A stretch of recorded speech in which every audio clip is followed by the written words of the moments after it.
Bapak Ibu Saudara-saudara yang diberkati oleh Yesus Kristus, kita akan mulaikan ibadah kita pada saat ini. Pertama-tama kami sebagai pemandu acara, kami lupa mengucapkan selamat sore dan salam sejahtera buat kita sekalian. Terima kasih atas kesempatan yang diberikan kepada kami untuk menyampaikan sifat Tuhan. Pertama-tama tak lupa kami ucapkan selamat sore, salam sejahtera bagi kita sekalian. Aku datanglah Tuhan padamu, dalam darah-Mu kudus sucikan diriku. Kita habiskan ibadah kita pada sore hari ini.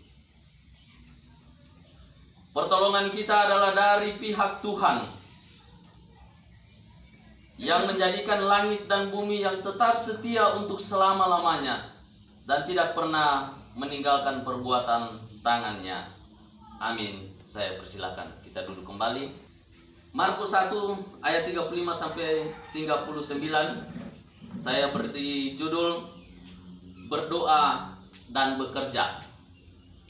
Bapak Ibu yang diberkati oleh Tuhan, ada kata bijak yang tidak asing lagi untuk kita sebagai orang Kristen, yaitu ora et labora, berdoa dan bekerja. Berdoa dan bekerja adalah dua hal yang sama pentingnya dan tidak dapat dipisahkan.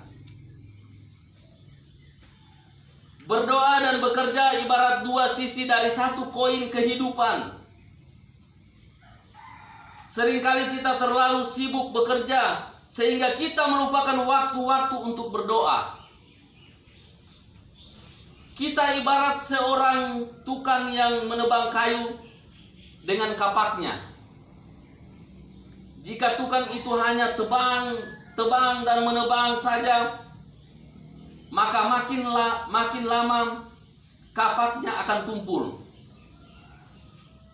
Dengan kapak yang tumpul, pekerjaan tidak akan berhasil dengan baik. Produksi akan menurun. Jadi yang harus dilakukan si tukang adalah beri waktu untuk mengasah kapaknya, supaya kapaknya tetap tajam. Makin tajam sebuah kapak, maka makin ampuh kerjanya, makin ringan dan cepat kerjanya. Jadi jangan hanya sibuk tebang menebang saja dan lupa mengasah kapaknya. Bapak Ibu yang diberkati oleh Tuhan, begitupun dengan berdoa. Jangan hanya berdoa saja dan tidak bekerja. Ada cerita, ada satu pemuda namanya Ungke. Dia seorang yang malas tapi mempunyai khayalan yang tinggi. Ungke ini ingin menjadi orang kaya, ingin memiliki banyak uang tetapi tidak mau bekerja. Dia berpikir karena Tuhan itu maha kuasa, jadi cukup berdoa saja maka keinginannya terwujud.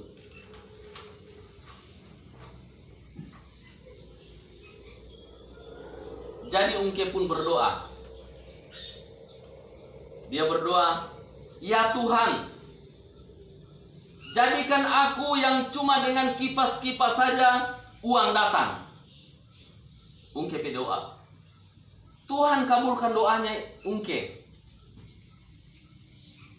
Jadi Ungke jadi tukang sate. Jadi dia hanya kipas-kipas saja. Ungke tidak puas. Betul kerjanya kipas-kipas, uang datang dari pembeli, tapi tidak langsung kaya. Lalu Ungke berdoa lagi. "Ya Tuhan, jadikan aku orang yang hanya dengan duduk goyang kaki bisa dapat uang." Tuhan kabulkan lagi doanya. Ungke jadi tukang jahit.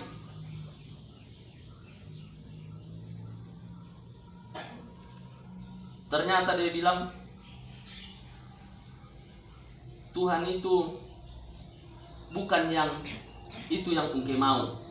Dia berdoa pula, ya Tuhan, jadikanlah hambamu ini seorang yang punya banyak pengikut. Kemanapun hambamu ini melangkah, pengikutku selalu mentaatiku.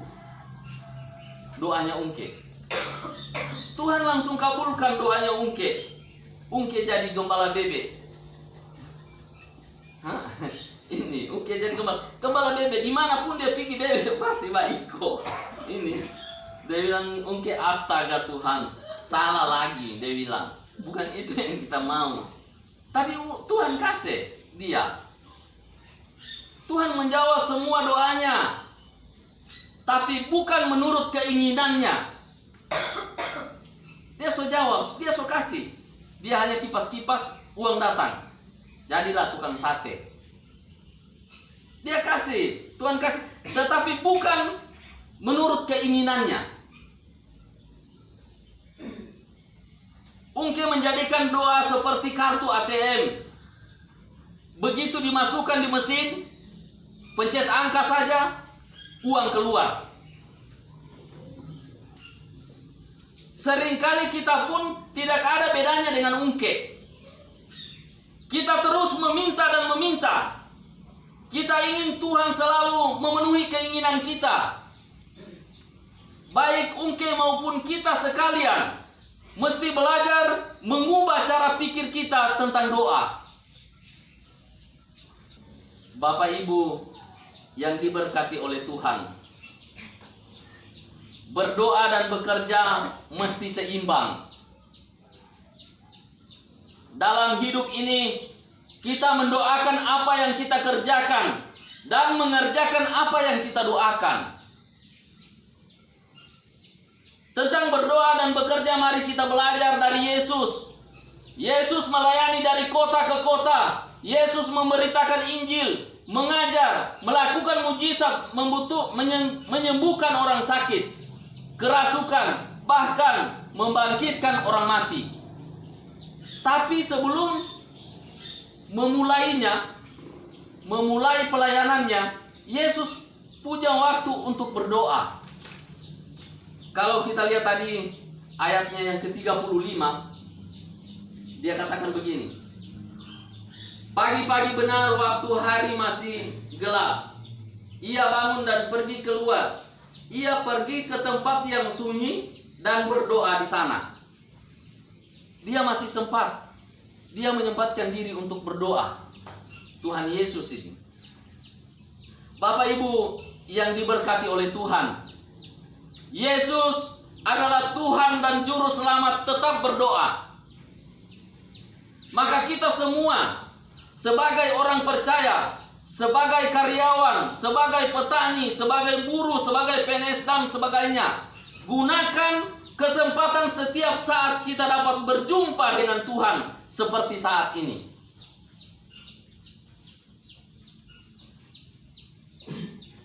Kita sedang mengasah kapak kita sekarang.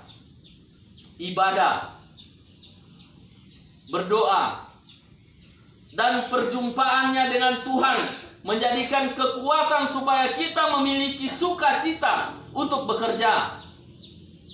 Tapi doa menjadi kekuatan kita. Amin. Doa menjadi kekuatan kita. Perkataan-perkataan Yesus di kayu salib adalah doa. Dia ada 7 doa di sana. Tetapi saya ambil yang pertama dan yang terakhir. Yang pertama, dia berdoa begini. Ya Bapa, ampunilah mereka sebab mereka tidak tahu apa yang mereka perbuat. Itu adalah sebuah doa. Ini doa yang pertama yang Tuhan Yesus katakan di kayu salib. Dan Yesus katakan yang terakhir, dia katakan begini. Ya Bapa, ke dalam tangan-Mu kuserahkan nyawaku. Itu pun adalah doa. Tuhan Yesus sudah mau meninggal saja, wafat, dia masih berdoa. Ke dalam tangan-Mu kuserahkan nyawaku.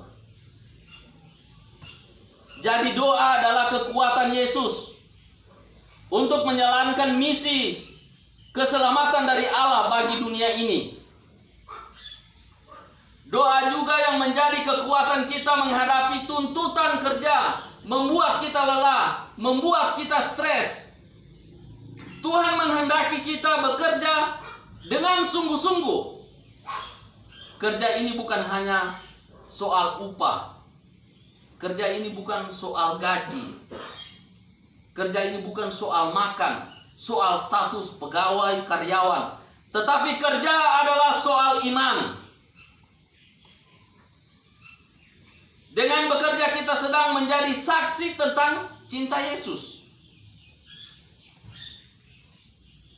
Maka marilah tetap melakukan tanggung jawab kerja kita dengan cinta Yesus. Meskipun badai silih berganti dalam hidup kita, kita tetap berdoa dan bekerja. Terpujilah Tuhan kita Yesus Kristus. Amin.